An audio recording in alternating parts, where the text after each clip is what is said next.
தயவு. அருள் அறிவியல் அல்லது மெய்ஞான விஞ்ஞானம். மெய்ஞான விஞ்ஞானம் அருள் நிலையில் இருந்து உண்டாவது. அந்த அருளியல் அந்த கடவுள் இடத்து இருந்து தோன்றி விளங்குவது. அந்த கடவுள் அகண்ட வெளி முற்றிலும் பூரணமாக ஒவ்வொரு அணுவிலும் தன்னிறை வண்ணத்தோடு விளங்குகின்றது.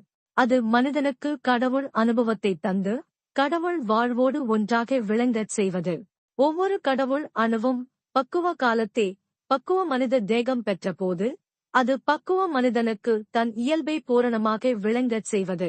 அதற்காகவே புறத்தே சூழ்கின்ற இயல் செயல் எல்லாம் விதியாக தோற்றுவிக்கப்பட்டுள்ளது. இப்போது மனிதன் பக்குவ தேகத்தை பெற்றுள்ளான்.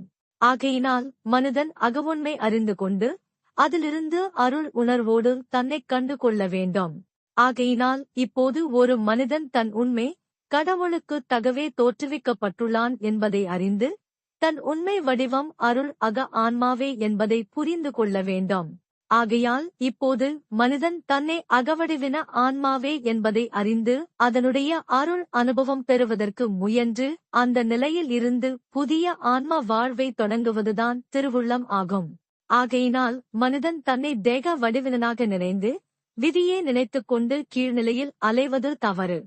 மேல்நிலையில் இருந்து தன்னை அருள் வாழ்வுக்கு ஏற்றபடி அமைத்துக் கொள்ள வேண்டும். அப்போது அந்த நொடியில் இருந்தே விதியை வென்றவன் ஆகி அருள்வாழ்வு வாழ வேண்டியவன் ஆகின்றான். விதியும் விலகிவிடுகிறது. அருளனுபவம் சேருகிறது. அருள்நிலை பெற்று நின்று வாழத் தொடங்கிவிட்டால் விதியைப் பற்றி கவலைப்பட வேண்டாம். இந்த அருள் வாழ்வு வாழத் தொடங்குவதுதான் ஆண்டவர் திருவுள்ளம்.